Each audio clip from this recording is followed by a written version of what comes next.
Now, we have a guest coming up today that I've been talking about that I want you guys to meet. If you've never met him before, he is absolutely positively the third or fourth most handsome guy I ever bring on this show.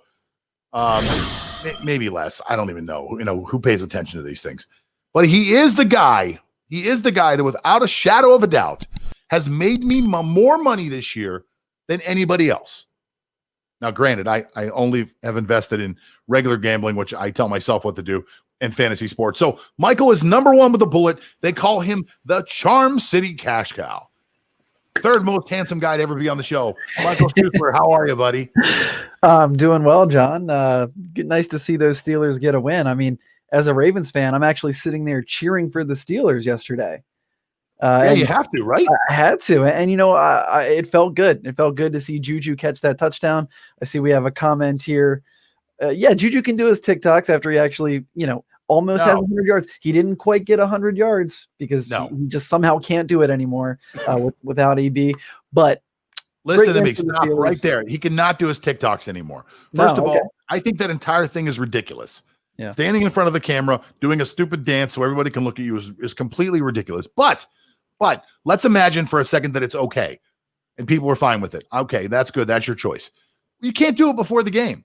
You cannot do these things before the game and give the other team bulletin board material right before the game. Would you like it if Lamar decided on his own, you're a Baltimore fan, Lamar Jackson on his own decides to go out in the middle of the Pittsburgh Steelers and dance on their logo and makes the Steelers even more intense than they were supposed to be? Of course not. No, you never want to give more ammunition, especially in the game of football, which is the most aggressive, angry game that we have in America. Right. You don't want to get, and these guys are huge. And I mean, all they do is lift and build their bodies up to crush you. That's what a defense's job is. So you don't want to give them any further ammunition, but great job for the Steelers to get that win.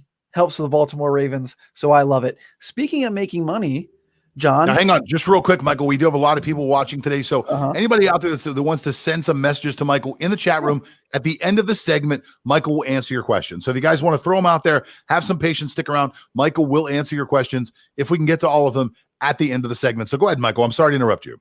No, great point, John. And everyone out there watching YouTube, Facebook, whatever it is. Yeah, obviously you can put your comments there.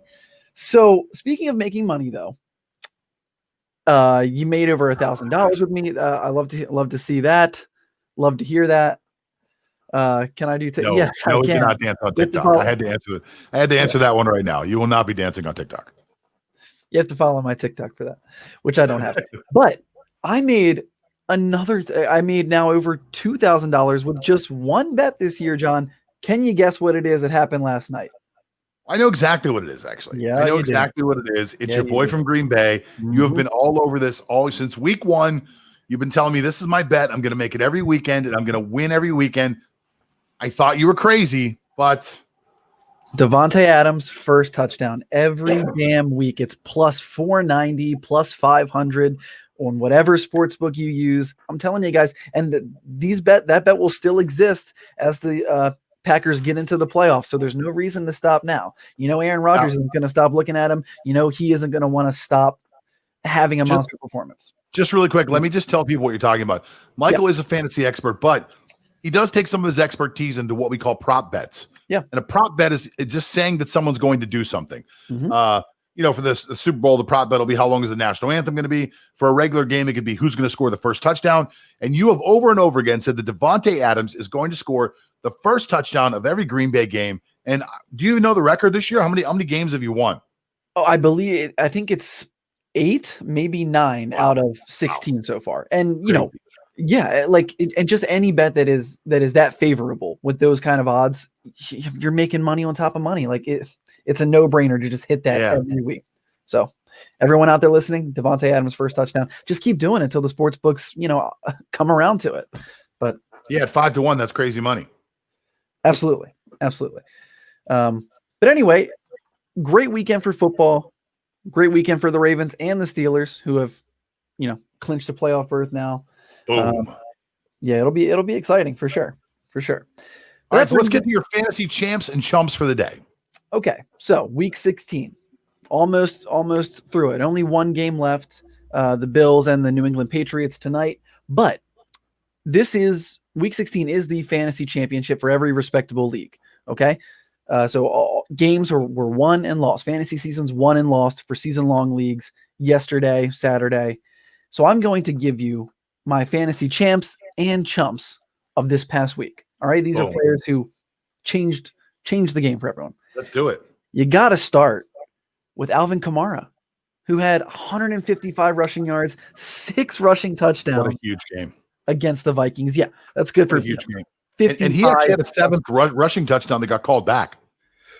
Well, yes. So he should have scored 7. He should have. And also, when he had his 5th touchdown, there was about 2 minutes left in the game. They had the Saints had the ball on the goal line, and Sean Payton brought in his boy Taysom Hill to snipe the 6th touchdown from Alvin Kamara, who then did get his 6th in the next drive. But how are you? We know Sean Payton cares about records. Okay. We've seen Drew Brees only care about records, it seems.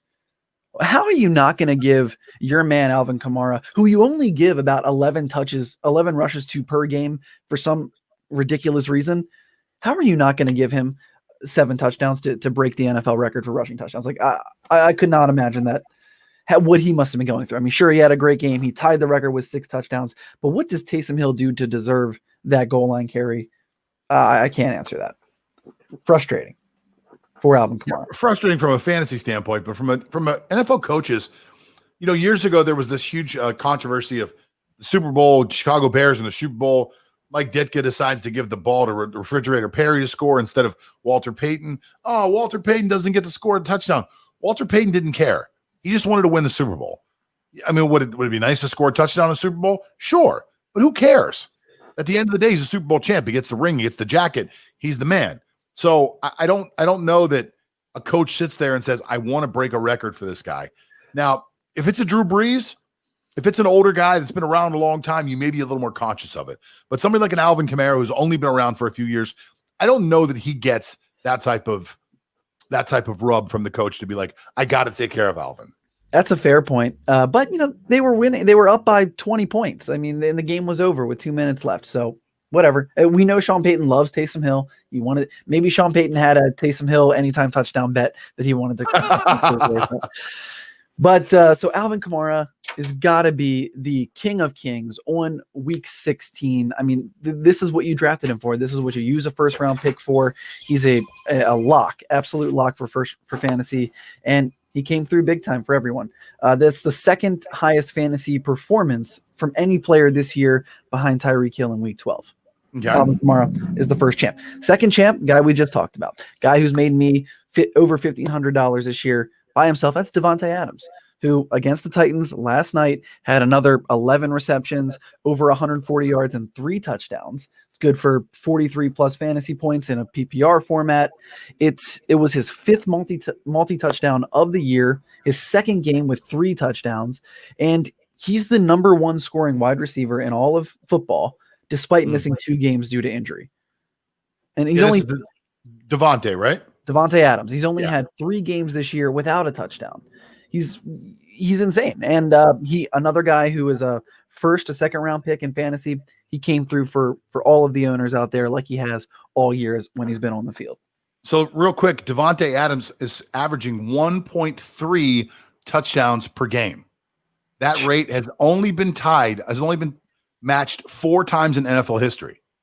And it's all 4 times by NFL Hall of Famers. Can you name 2 of the guys? Jerry Rice. Jerry Rice is one guy. And the other one, how classic are we talking about? The other one's fairly recent, and the other 2 are pretty far back. You won't guess the other 2. It's Don Hutton and Elroy Hirsch. Okay. So the other one's pretty recent. And in my opinion, he's the greatest receiver of all time. Oh, he's a receiver. Oh, Randy Moss. Absolutely. Yeah, of course. Yeah, Randy Moss is actually number 1. He's got the highest. But all right, let's move on to my next champ. Now, this guy, unlike the first 2, is lesser known. He's Myles Gaskin, who's someone who I have talked about all year, especially for DFS purposes because he's so cheap. But he had 169 total yards against the Raiders on Sunday with He accounted for both of the Dolphins' touchdowns. And dude, he had missed the last 2 games due to COVID. He's missed 6 total games this year. But he went out there and won fantasy championships for owners who probably got him as a waiver claim earlier in the season, who most people had never heard of him. And he steps right in back to his bell cow role, which he clearly can handle and produce with. And he was there when it mattered most. So Myles Gaskin, huge fantasy performance on week 15. You got to love that. Cool. Who are our chumps? The chumps is Josh Jacobs. Same game. Now, he had 13 rushes for 69 yards, did not catch a pass. Okay. And he was a late first round pick in almost every fantasy draft. His ADP, or average draft position, was 14. So that's, late first round, early second round in a 12-team league. He had the chance now to score twice with under 2 minutes left in the fourth quarter, but instead he tried not to score, falling on the ground at the 2-yard line and then again at the 1, trying not to score so that the Raiders could run the clock out and kick a field goal, which would only have put them up by 2. So they do that. They go up by 2, give the ball back to Ryan Fitzpatrick. What does Fitzmagic do? Drives down the field and kicks an actual game-winning field goal, and they win the game. Yeah, unbelievable. And as a Ravens fan watching this, needed the Dolphins to lose this game. And I mean, look, that's why you don't try to not score touchdowns. It's the NFL. The point of the game is to put that ball into the end zone. Absolutely.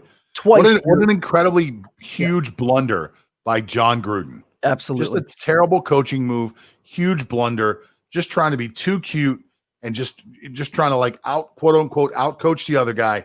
Terrible move by Gruden. Yep, sure was. All right, next chump. This is a guy that I love, but it's Patrick Mahomes. All right. Oh, yes. Yeah.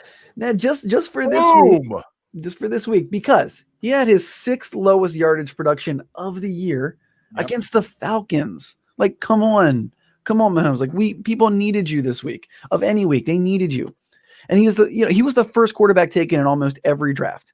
His average draft position was 16.5. That's way too high for any quarterback, but still. And he was currently the 13th highest scoring quarterback of the week, with Josh Allen still to play. So here are some quarterbacks who outproduced Mahomes in the fantasy championship: Kirk Cousins, Brandon Allen, Derek Carr, Mitchell Trubisky, and Andy Dalton.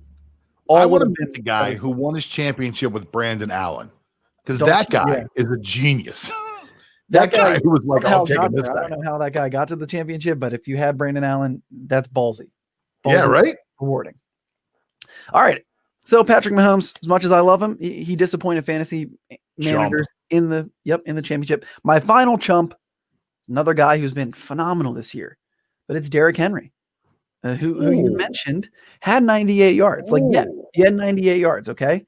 But this guy's coming off back-to-back 25-plus fantasy performances in the last 2 weeks, which were the quarter and semifinals of the fantasy playoffs. And then he left owners disappointed when they needed him most in the championship, with only 9.8 fantasy points because he did not catch a pass. 98 yards. And think about that. I mean, this dude gets almost 100 yards. And we're sitting here thinking that, it was one of his worst performances of the year. He helped you get there, but then he disappointed you. And he's outside the top 30 running backs in fantasy points scored in the most important week of the year. Derrick Henry. That entire Titans team really did a disservice to Henry. Henry was so close. He still has an outside chance, but so close to hitting that 2,000 yard mark, going against Green Bay, who I think was widely considered a superior team by a small margin at least, but very susceptible for the fact that they have had trouble going into last year stopping the run. Yep. How could Derrick Henry not dominate this game? It was so weird to watch, honestly, in my opinion. It was so bizarre to watch Henry. Really, he didn't struggle, but he only had 23 carries. That whole offense just didn't move very well. Very weird. Well, the Titans do get the Texans next week, so hopefully they can, come back and get him those 2,000 yards, which he totally deserves. Gotta love Derrick Henry. But those are my champs and chumps for the fantasy championship, John. His name is Michael Schussler. He is the Charm City Cash Cow. Michael, if you don't mind, we're going to bring you back a little bit later on because we have a fun game we're going to play. Yeah. And I also want to bring you back Wednesday because Michael and I had a private conversation before the show started where we were talking about 3 things that Michael thinks that you have to know before you draft next year. Now, I know that's some future thought, but it's great information to know. Michael Schussler in the house. Michael, thank you so much. Hey, guys, listen. The show comes to you every Monday, Wednesday, and Friday, live on YouTube, live on Facebook. Michael does a show in place of this one on Tuesdays and Thursdays. It's actually called Fantasy Fallout. It covers everything from football to basketball. It's literally one of my favorite shows to listen to. Michael just has so much information, just a wealth of knowledge. I love all the numbers and statistics. It's probably part of the reason I've been such a sports fan my whole life. And Michael just delves into such a deep analytical thinking that it's a show you really must watch. So if you're watching us live now, I strongly encourage you to tune in again on Tuesdays and Thursdays so you can listen to Michael's show. Now,